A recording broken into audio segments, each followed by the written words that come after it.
Bonjour à tous et bienvenue à ce webinaire sur la thématique de la création de l'école digitale des groupes Vivendi, Havas et Bolloré. Je suis Attila Sakali, VP en charge de l'offre entreprise Chopin Classrooms et j'ai l'immense plaisir d'accueillir Céline Mer-Béral, Global Chief HR Officer de Havas Media and Creative Networks. Bonjour Céline. Bonjour Attila, bonjour tout le monde.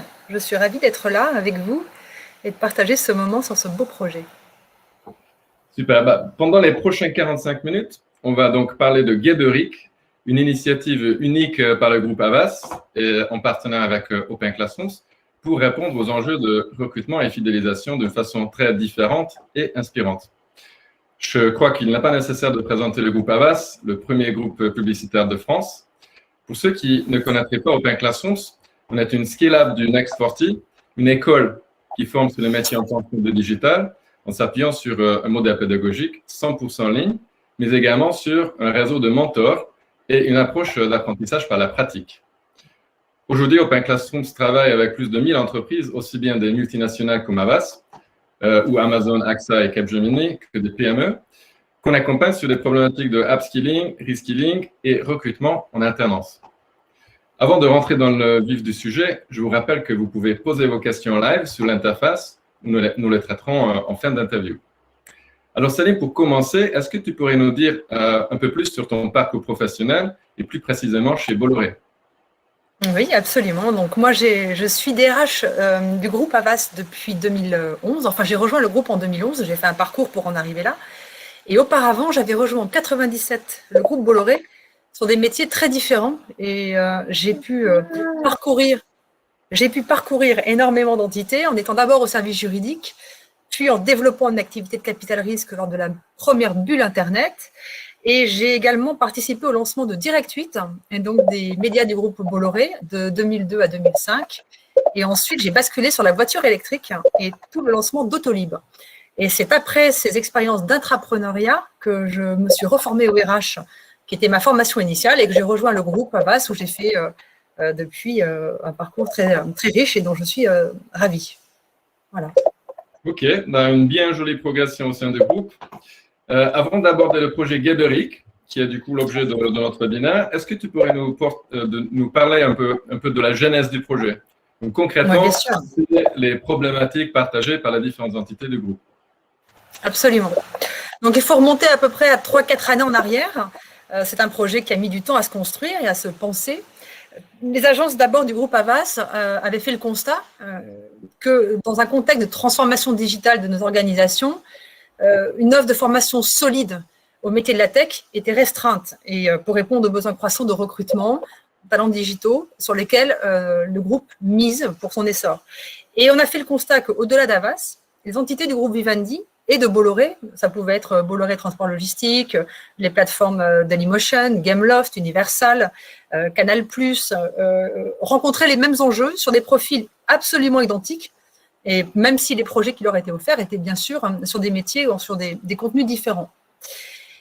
Par ailleurs, on avait également un enjeu de répondre à des problématiques de développement et de upskilling de ces profils qui, une fois recrutés, ont des attentes fortes.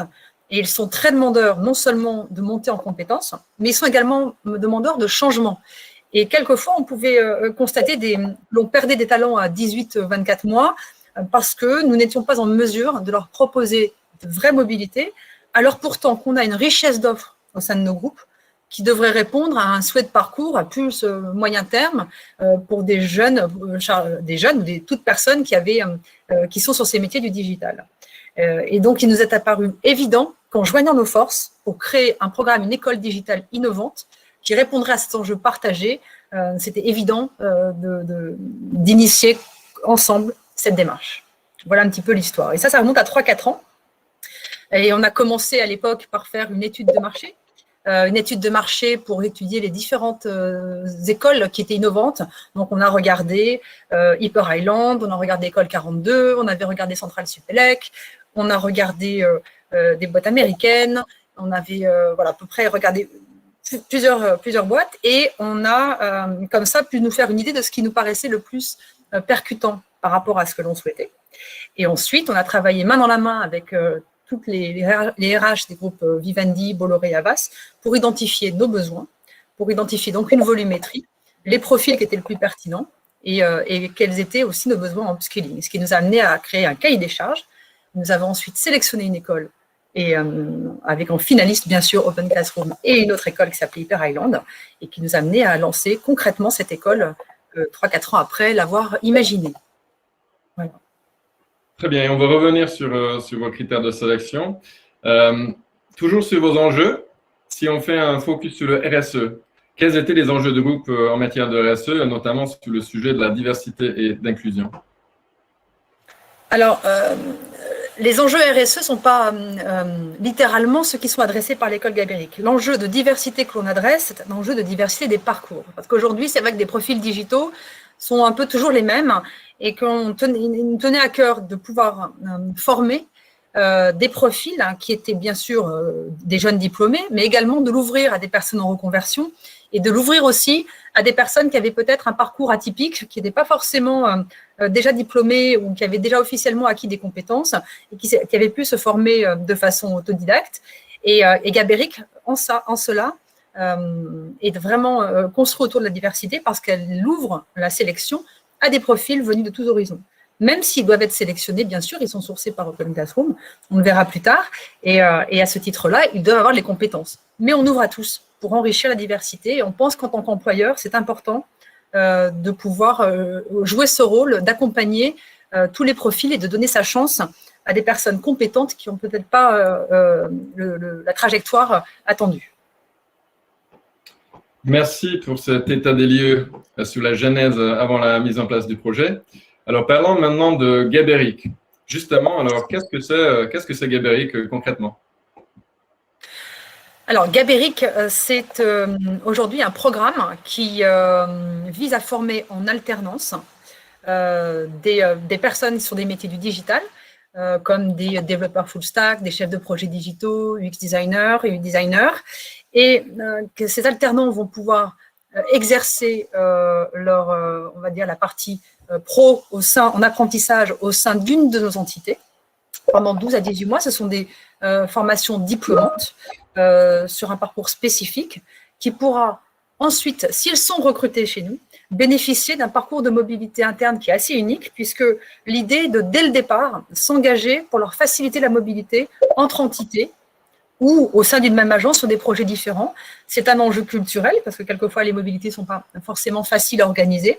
C'est un enjeu juridique, puisqu'il faut pouvoir fluidifier, et je reviendrai sur le dispositif que l'on imagine pour les faciliter, et également de l'accompagner par du upskilling, au-delà même de la formation, mais on s'engage tout au long du parcours au sein de nos entités de faire monter en compétences, c'est-à-dire une sorte de formation en continu qui serait dans un temps 2. Voilà, donc voilà un petit peu ce qui constitue les piliers de l'école Gabéric. D'accord, on comprend maintenant ce que c'est Gabéric, mais est-ce que tu pourrais approfondir en quoi cette approche est unique et différenciante, notamment en termes de stratégie de marque employeur? En fait, on a un enjeu déjà de recrutement. On a un enjeu important de pouvoir ajouter sur le marché une école capable de former à ces métiers du futur. C'est important pour nous, groupe Vivendi, Havas et Bolloré, puisqu'on a un enjeu marque employeur fort pour attirer ces talents-là. Également, ce sont les compétences digitales les plus recherchées. On a également on sait qu'ils ont des attentes fortes concernant les opportunités d'apprentissage, et à ce titre-là, il fallait être capable de leur promettre cet upskilling. On a également on souhaitait avoir vraiment une démarche très innovante sur la façon de transmettre, et on a trouvé à ce titre-là qu'Open Classroom répondait, puisque c'était avant même le Covid, le choix que l'on a fait d'être une formation 100% digitale répondait aussi à cet univers du digital où ces jeunes demandent de l'agilité, une souplesse qui est vraiment unique avec cette formation. Donc aujourd'hui, on a créé avec ce programme une école moderne sur les métiers du futur, autour de la diversité des parcours, avec de la flexibilité et qui ne s'arrête pas au diplôme, mais qui continue à accompagner dans la durée, en collaboration avec des entités à la culture très différente et en offrant une richesse de parcours. J'espère que je réponds à ta question, Mathilde. Tout à fait, tout à fait. Et en effet, l'approche Gabery est extrêmement innovante et le résultat d'une réflexion sur plusieurs années. Mais comment s'est passé le processus de sélection? Tu en as déjà parlé rapidement, mais quels étaient vos critères et pourquoi avez-vous décidé de travailler avec Open Classroom en particulier? Alors, Open Classroom, comme je l'ai dit, on a fait un cahier des charges important qui était le reflet de nos besoins au sein de toutes les entités. Donc, il y avait une capacité à traiter un volume important d'étudiants, à offrir les formations que l'on souhaitait dans l'univers du digital. Et Open Classroom avait cette richesse-là et disposait non seulement énormément de diplômes qui correspondaient à nos besoins, mais également était capable, en fonction de leurs évolutions, de s'adapter, de nous proposer des formations complémentaires diplômantes.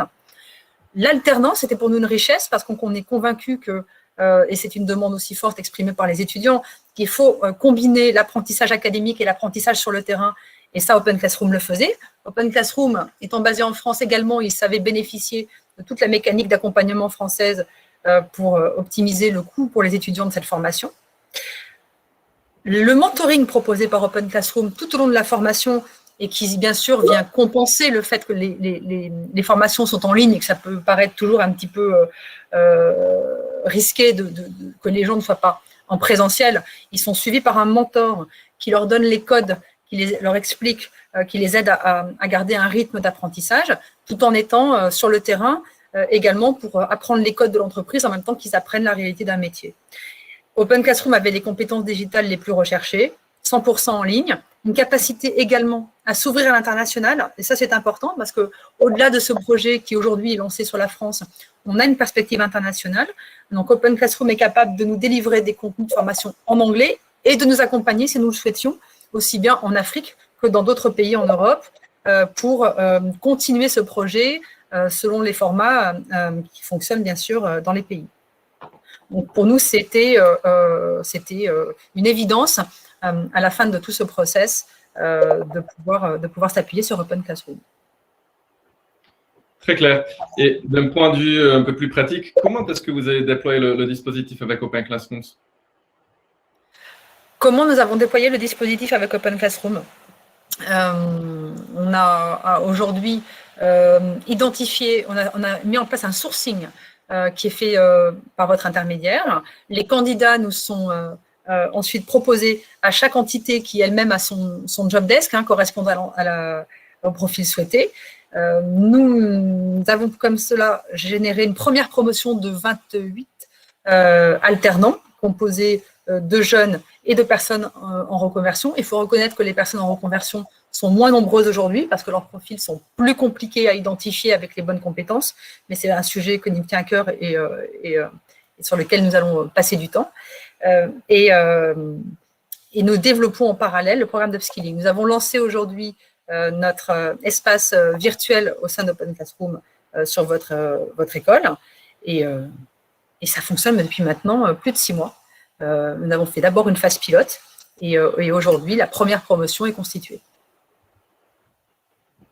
Super, très clair. Et si on revient un petit peu sur le nom, Gabery, est-ce que tu peux nous raconter l'histoire? Parce que je crois qu'il y a toute une histoire avec plusieurs itérations et des idées, donc c'est intéressant de connaître comment vous avez arrêté ce nom. Alors c'est vrai que c'est un nom qui peut paraître un petit peu original, mais moi je suis assez fière de cette appellation.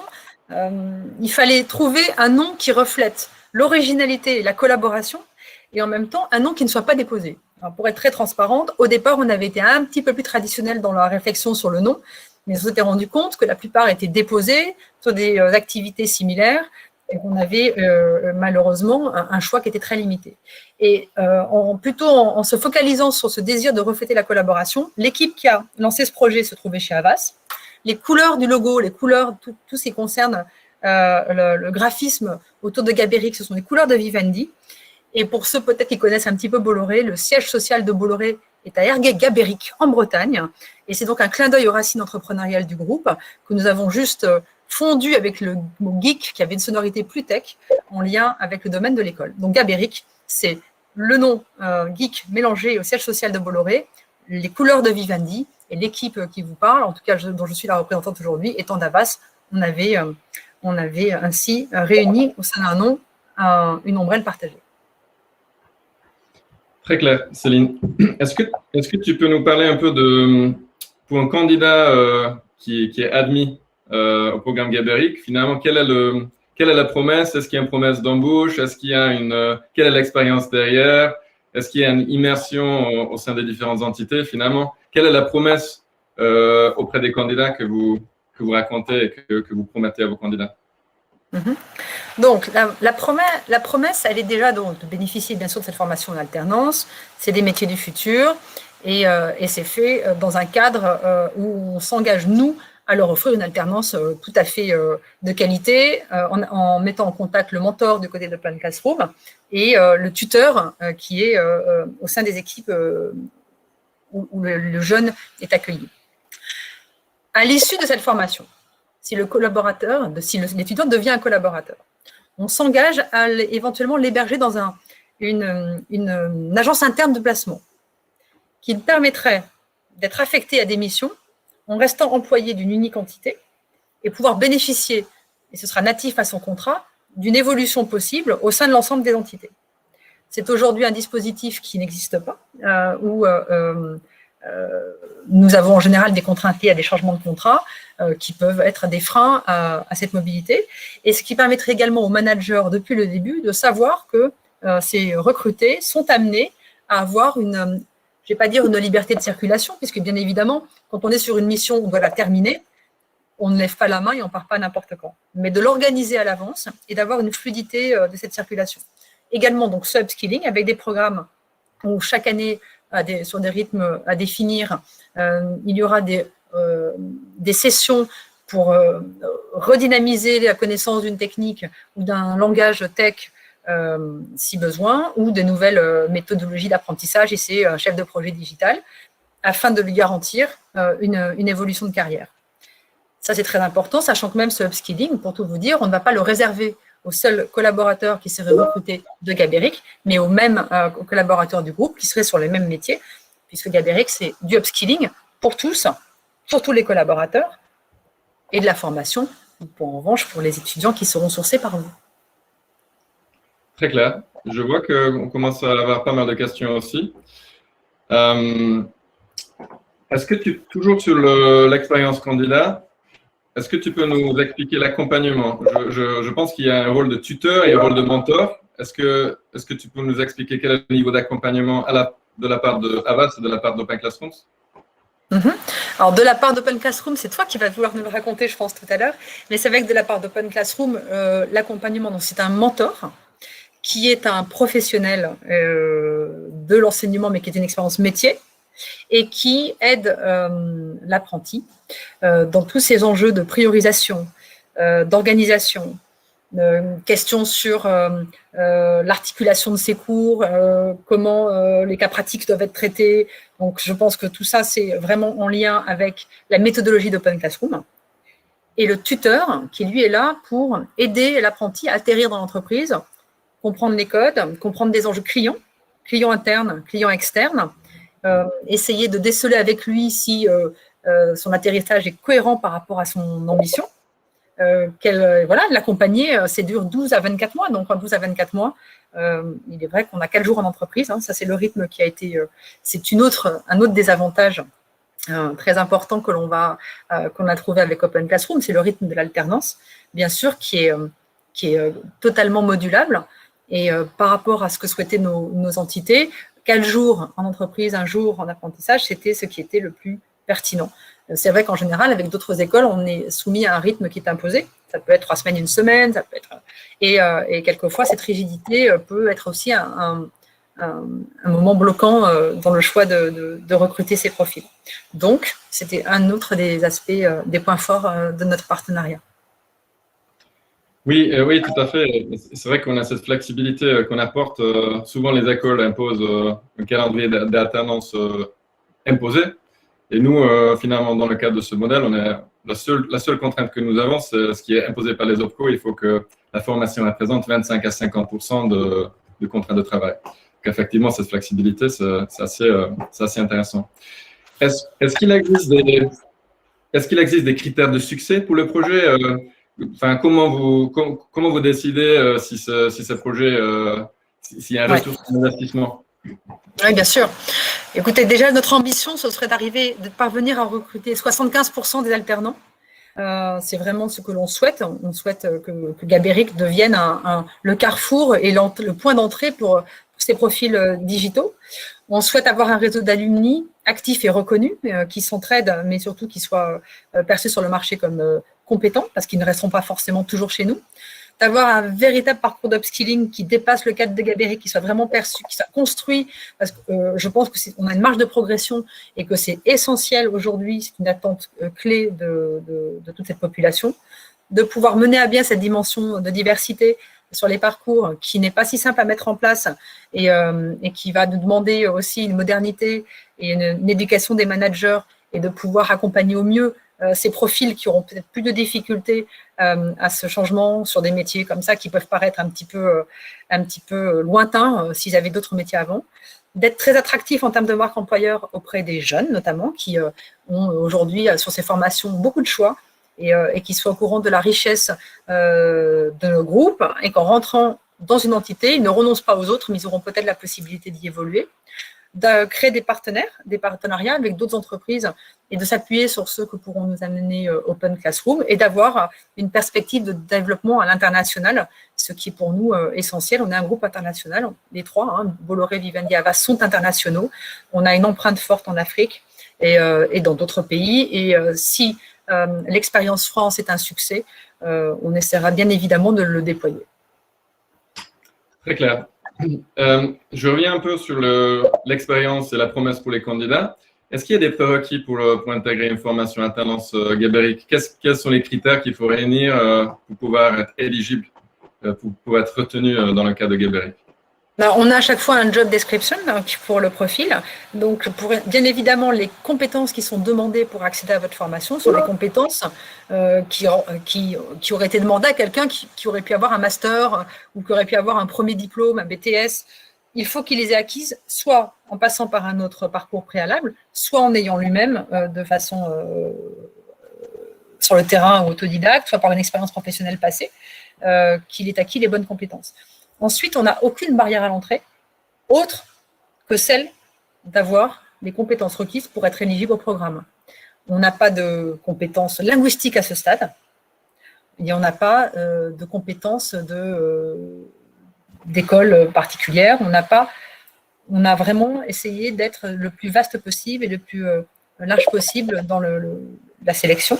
Et on s'appuie beaucoup sur Open Classroom et la richesse de son vivier pour nous amener les talents les plus pertinents qui correspondent aux attentes des managers. Très clair. Je vois qu'on commence à avoir pas mal de questions, donc on va bientôt commencer à prendre les questions qui ont été posées par les participants. J'aurais juste une dernière question, Céline. Si on se tourne un peu plus vers l'avenir, quelle est l'ambition de Gabéric pour les années à venir, une fois cette première étape passée? Quels sont les axes de développement?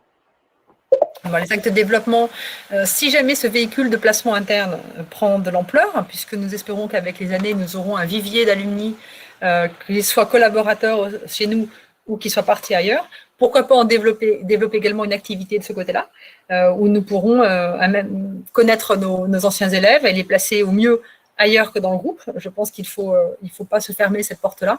Il faut, même si nous sommes assez égoïstes aujourd'hui dans la démarche, c'est bien entendu dans l'intérêt de nos groupes, de nos marques employeurs que nous l'avons initié. Également, notre responsabilité est aussi l'employabilité de toutes ces personnes et il faut pouvoir accompagner quelle que soit leur direction. Donc, c'est vraiment ça un des premiers enjeux. Comme j'ai dit, l'enjeu de l'international, pour moi, dans quelques années, c'est un enjeu phare. On a des talents qui ne sont pas identifiables ou identifiés et Gabéric se veut un vecteur pour pouvoir vraiment ouvrir la porte au plus grand nombre, mais surtout faire circuler des talents au-delà même de nos groupes d'un pays à l'autre. C'est un marqueur fort pour nous. Au sein des groupes, on a beaucoup de mobilités qui sont organisées. Il faut qu'on puisse offrir ces opportunités. Mais je préfère qu'on reste humble au départ parce qu'on est en mode entrepreneuriat. C'est un projet qui a été lancé à partir d'une simple idée. On a pris le temps de le faire. On est passé par de longues étapes d'apprentissage des mécaniques d'éducation existantes sur ces métiers-là. On a fait ça en mode projet en interne puisqu'il a fallu évangéliser, écouter les managers, écouter les différentes RH qui avaient chacune leurs convictions, leurs envies, les managers qui n'étaient pas forcément ouverts à cette idée de recruter quelqu'un et de devoir partir 18 mois plus tard. Donc, il a fallu se mettre vraiment tous d'accord, aligner des groupes qui ont des patrons différents, des cultures différentes sur un projet. Moi, je suis assez fière qu'on ait réussi à faire tout cela, et c'est grâce à une équipe formidable qui a pu travailler ensemble et vraiment arriver à aboutir à partir de rien ce projet. Et je trouve qu'il est très ambitieux. Je trouve qu'il est… moi, je suis assez fière qu'on ait réussi, et c'est un vrai travail collectif. Et c'est vraiment, en plus, un mode projet. Donc, on a pu arriver nous-mêmes, en s'appliquant cette méthodologie, à aboutir à le déploiement d'une initiative entrepreneuriale qui est dans l'ADN du groupe, pour, je l'espère, que ce soit un succès.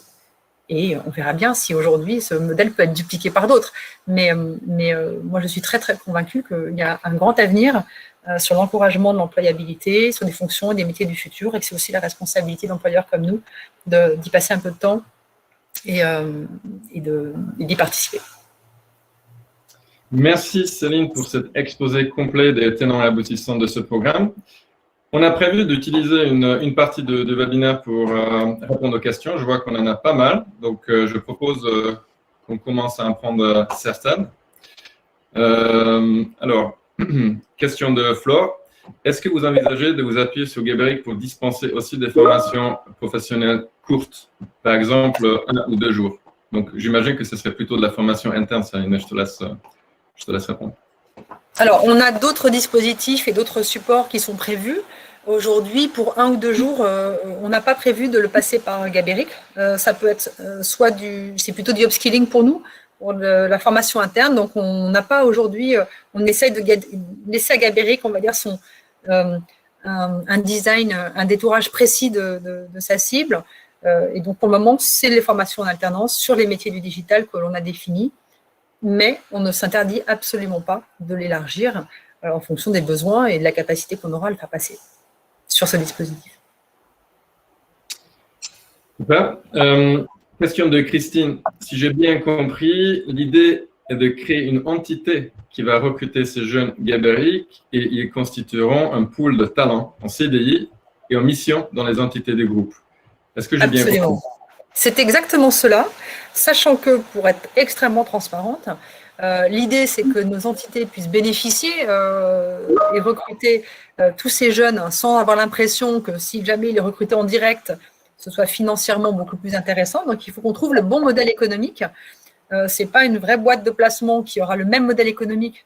Pour ceux qui connaissent ces mécaniques, ces sociétés font des marges importantes sur les salariés qu'ils embauchent parce qu'ils doivent couvrir les temps de non-occupation de ces profils.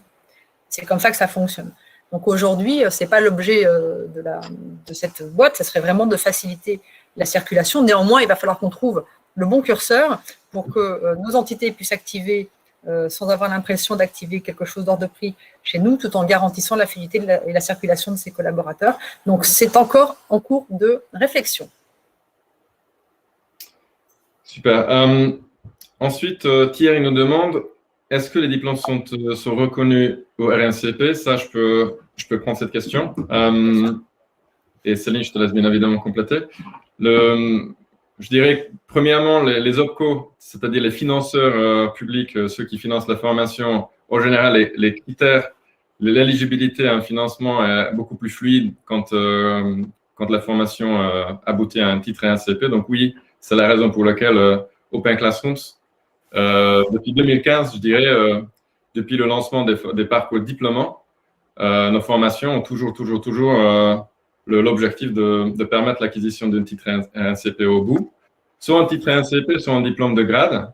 En général, Open Classrooms, 90% des cas, a enregistré ses propres titres RNCP, on a un certificateur. Dans certains cas, on a co-créé des parcours diplômants avec des universités. C'est le cas de certains de nos diplômes. Puis, il peut y avoir une période temporaire, puisque la certification, c'est quelque chose qui prend du temps. Ça nous arrive qu'on crée un nouveau parcours et pendant une période de 6, 9, 12 mois, on n'a pas encore le titre RNCP. On constitue les cohortes auprès des certificateurs. Et du coup, dans ce cas-là, les participants vont pouvoir avoir le titre RNCP a posteriori, une fois que la certification a été obtenue. Maintenant, l'ensemble des formations dans le cadre de Geberik qui ont été retenues, je pense qu'il y a à peu près une dizaine de jobs, une dizaine de parcours, permettent d'avoir des titres NCP. On ne les a pas listés, hein, mais on est sur le métier de UX designer, data scientist, chef de projet digital. On est vraiment sur le métier en tension de digital dans le sens large. Et aujourd'hui, le titre NCP nous semble un point très important, à la fois pour le financement, mais aussi pour les candidats qui puissent valoriser leur formation et les compétences aussi dans leur parcours professionnel. Je ne sais pas, Céline, si tu veux rajouter quelque chose. Non, c'est absolument, c'est très clair. C'était d'ailleurs un des critères pour nous qui était important. Il faut absolument que ces formations soient diplômantes pour pouvoir accentuer l'employabilité également et qu'elles soient reconnues. Donc, c'était essentiel. Ce qui est intéressant aussi, c'est qu'il y a une équivalence, il y a un framework européen. Donc, si demain on fait Geberik dans d'autres pays où le processus de Bologne est reconnu, les titres NCP en France, une équivalence à une licence, un master ou un bac+2 permettent d'avoir le même niveau académique dans d'autres pays de l'Europe. Donc, on a déjà future-proof. Si demain on fait ça dans d'autres pays, on a cette reconnaissance à travers le framework européen. Peut-être qu'on enchaîne sur d'autres questions. Dans le cadre de ce programme, quelles sont les formations spécifiques que Open Classrooms a créées pour le groupe Bolloré, demande Charlène. Bon, là aussi, je peux commencer à répondre, Céline. On avait plutôt une approche pragmatique. Le but n'était pas forcément de créer quelque chose complètement sur mesure. Parce que chez Open Classrooms, on essaie de partir des besoins des employeurs avec une analyse macro. On part des métiers en tension de façon globale. Ensuite, on réalise des études plutôt qualitatives et des entretiens avec des employeurs. On définit les compétences.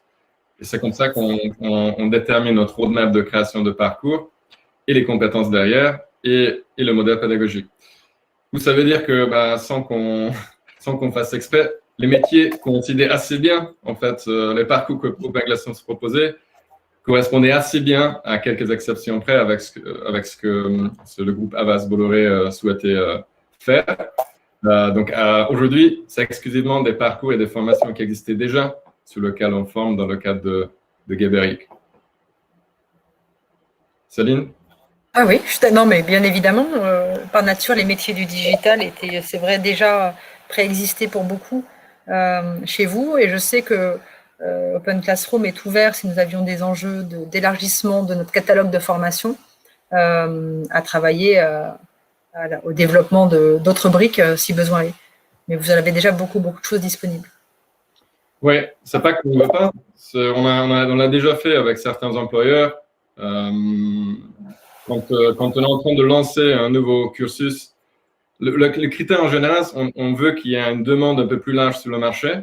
On essaie de se concentrer sur le métier en tension de façon globale plutôt que de faire quelque chose sur mesure pour un seul client. Maintenant, ce qu'on fait souvent, c'est quand il y a une opportunité, on travaille ensemble avec un ou plusieurs employeurs pour aligner le référentiel de compétences et la formation aux besoins de notre partie. Ça, on peut le faire. Peut-être que dans la phase 2, avec Havas, on va se lancer sur des parcours, sur des métiers sur lesquels on n'a pas encore de formation. Et dans ce cas-là, on peut les adapter un peu plus précisément aux besoins de Havas.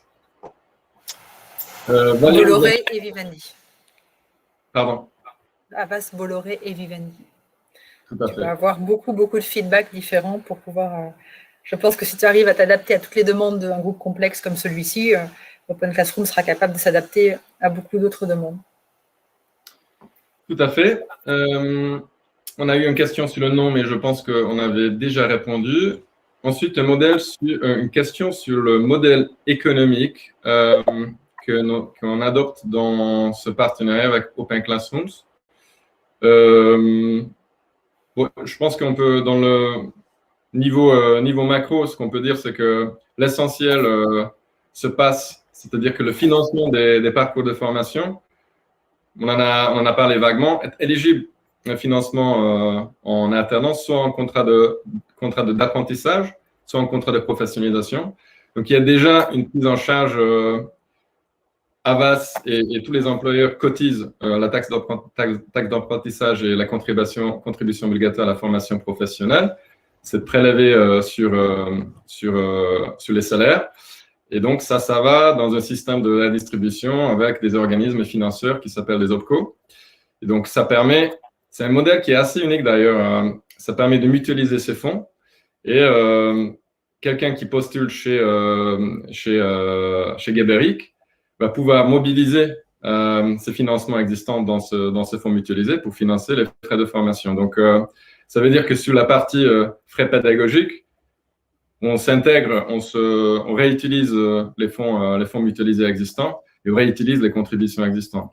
Après, évidemment que là, dans le cadre de ce projet, on est allé un peu plus loin et on a créé tout un dispositif avec un pilotage de projet un peu global, avec un landing page et un dispositif un peu plus c'est vraiment une initiative particulière. Donc, on sort… Mesure, oui, bien sûr.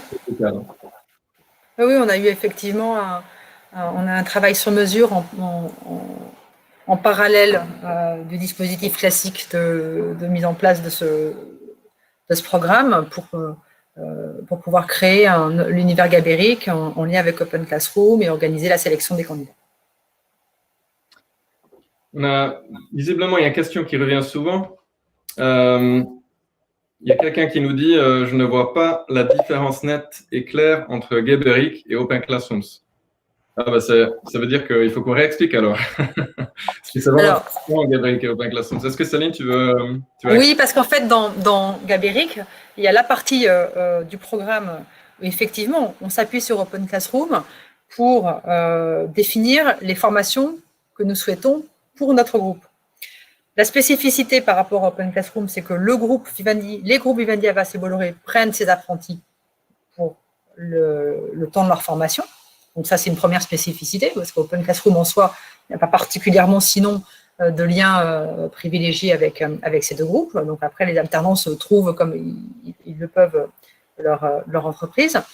Et c'est également la promesse d'upskilling et la promesse de mobilité. Donc Geberit, ça inclut tout ça. Ça inclut cette brique de formation initiale en alternance, une brique de mobilité après le recrutement et la continuité de la formation au-delà du diplôme avec du upskilling. Geberit couvre l'ensemble. Donc, c'est la différence avec Open Classroom qui reste une école et qui, au-delà du diplôme, n'a plus de rôle et ne s'occupe pas de la vie professionnelle des collaborateurs, à part en tant qu'hébergement digital d'anciens élèves.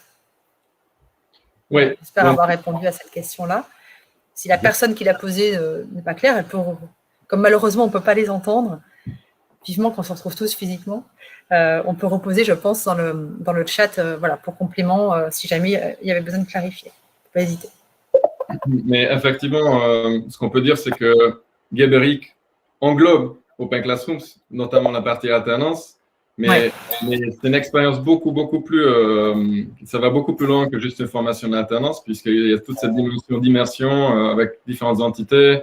Il y a un landing page, il y a tout un dispositif beaucoup plus global et une promesse qui va au-delà de juste je postule chez Open Classrooms pour avoir une formation d'alternance. Là, on a vraiment un dispositif, une promesse, un projet d'un employeur et non seulement une formation d'alternance. Donc, c'est beaucoup plus global, beaucoup plus complet comme approche.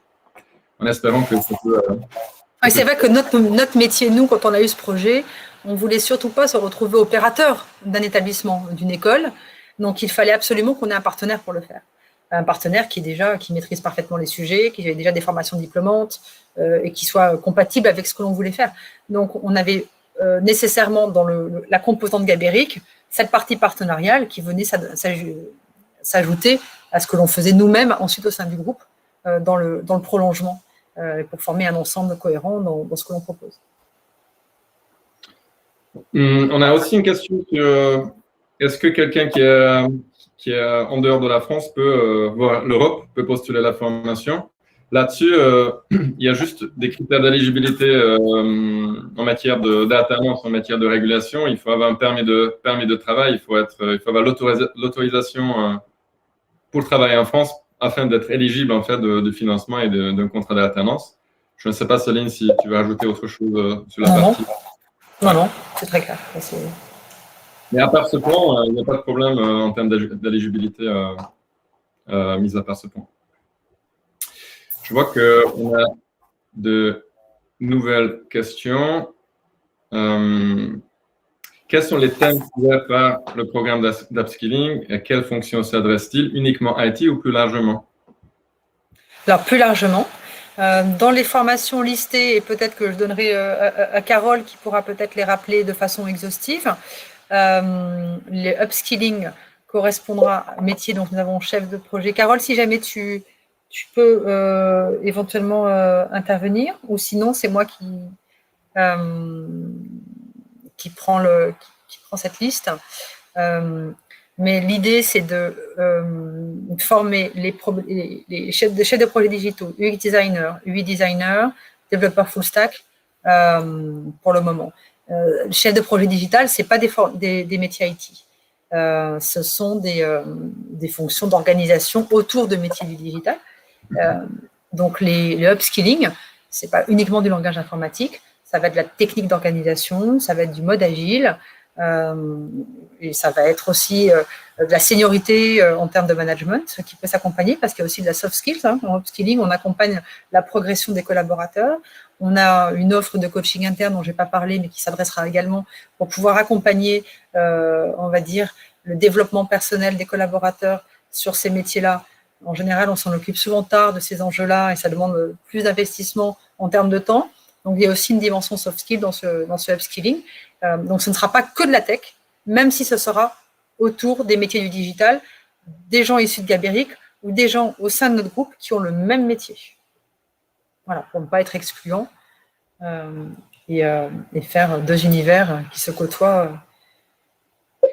La bonne nouvelle, c'est qu'on a un super landing page qui liste toutes les formations précisément avec les détails des formations et les critères, etc. Donc, soit ça a déjà été posté sous le chat, soit ça va être posté sous le chat, le lien. Vous pouvez aller directement sur le landing page et tout est listé précisément, toutes les formations qui font partie de Gabéric. Une autre question, c'était que fait Open Classroom dans Gabéric sur la mise en place et maintenant en rythme de croisière? Donc Céline, tu en as parlé dans ton intervention, mais peut-être juste pour préciser déjà de façon globale, Open Classrooms opère la formation, bien sûr, c'est une évidence. Donc certificateur, on a préparateur, on opère mentorat, ça veut dire que chaque apprenant est accompagné par un mentor, c'est-à-dire un professionnel qui travaille dans le domaine, 1 heure par semaine en visioconférence. On accompagne à travers le mentorat les apprenants dans la réalisation des projets professionnalisants. Il y a une soutenance à la fin de chaque projet et ensuite il y a un jury et l'obtention du titre et un CP. Donc c'est vraiment déjà il y a toute la partie formation entre guillemets standard. Ensuite, si on va au-delà de la formation, on a aussi un dispositif de sourcing. On a un dispositif un peu de marketing commun co-brandé avec un landing page. Où on communique et on attire les candidats, que ce soit par le biais de Havas, Bolloré, Vivendi ou des gens qui postulent directement chez Open Classrooms. C'est tout un processus d'identification de candidats et présélection. Et ensuite, nous, on soumet une sélection de candidats à Havas, Bolloré, Vivendi. Je ne sais pas, Céline, si tu veux compléter. Non, c'est exactement ça. On s'appuie sur vous pour la formation académique, pour le sourcing des candidats et pour opérer la formation avec le mentoring, tout en étant très, très connectés, puisqu'il faut que le mentor et le tuteur avancent ensemble pour que ce soit fluide entre les deux univers. Voilà.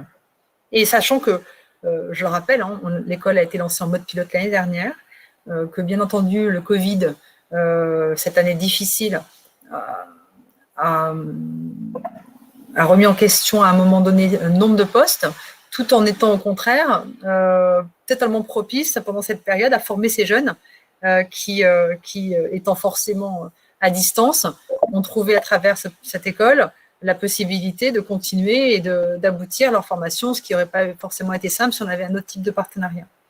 Donc, on avance main dans la main depuis le début et on a aujourd'hui notre première promo. Donc, on n'a pas, j'espère qu'on aura l'occasion dans 1 an ou 2 d'avoir une suite de recul, d'avoir appris de ce qu'on a su bien faire et peut-être qu'on aurait dû faire différemment et que ce soit aujourd'hui et que ce soit demain un succès, comme on le souhaite.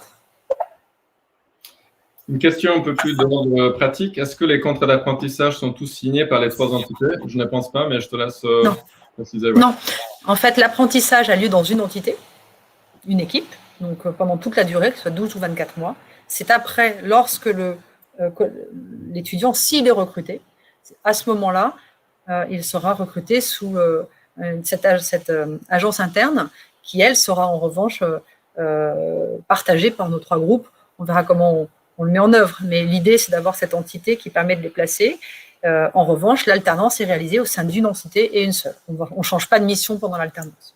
En tout cas, on ne change pas d'entreprise. Il y a beaucoup de questions qui sont en train de tomber, donc on va faire le maximum, mais pas sûr qu'on pourrait répondre à toutes les questions.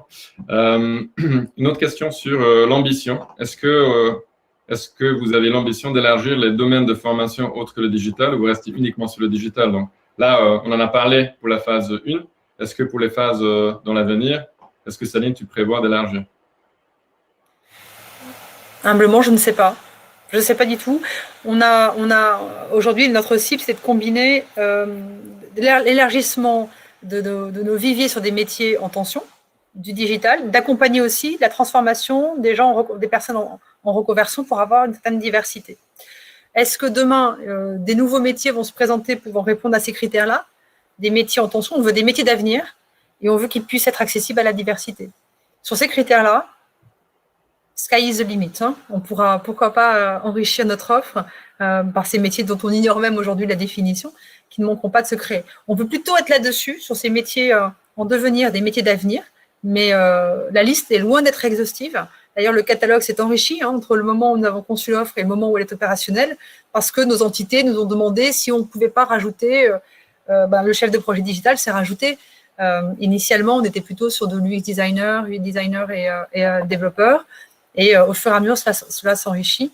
Comme on l'a signalé sur la landing page, il y a l'exhaustivité des formations et je suis sûre qu'elles vont continuer à s'enrichir. Il y a des métiers qui se créent tous les jours et il va falloir être capable de les comprendre et de les accompagner.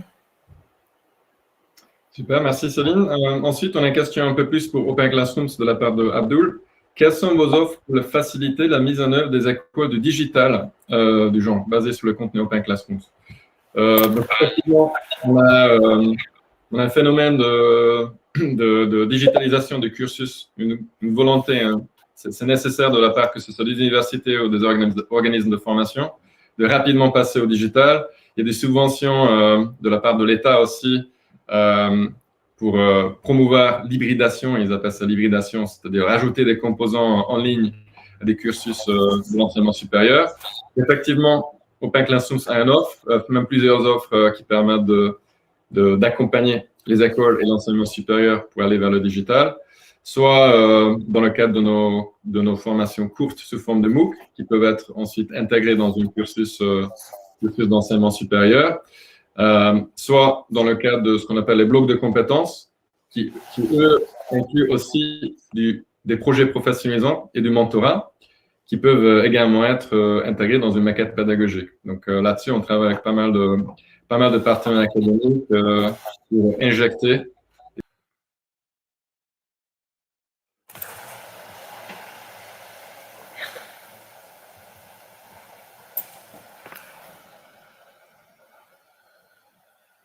Alors, je me permets d'intervenir parce que je pense que Attila a eu un problème de connexion. Donc, on va attendre juste quelques minutes le temps que Attila se reconnecte. Voilà, parfait. Merci Attila. Donc, toutes mes excuses. Visiblement, j'ai un problème de connexion. Donc, je parlais de l'offre d'Open Classrooms. Donc, je disais qu'effectivement, il y a plusieurs offres. Des formations courtes pour des blocs de compétences qu'on peut injecter dans des cursus dans l'enseignement supérieur. Et on commence à travailler sur ce genre de projet de plus en plus avec nos partenaires académiques.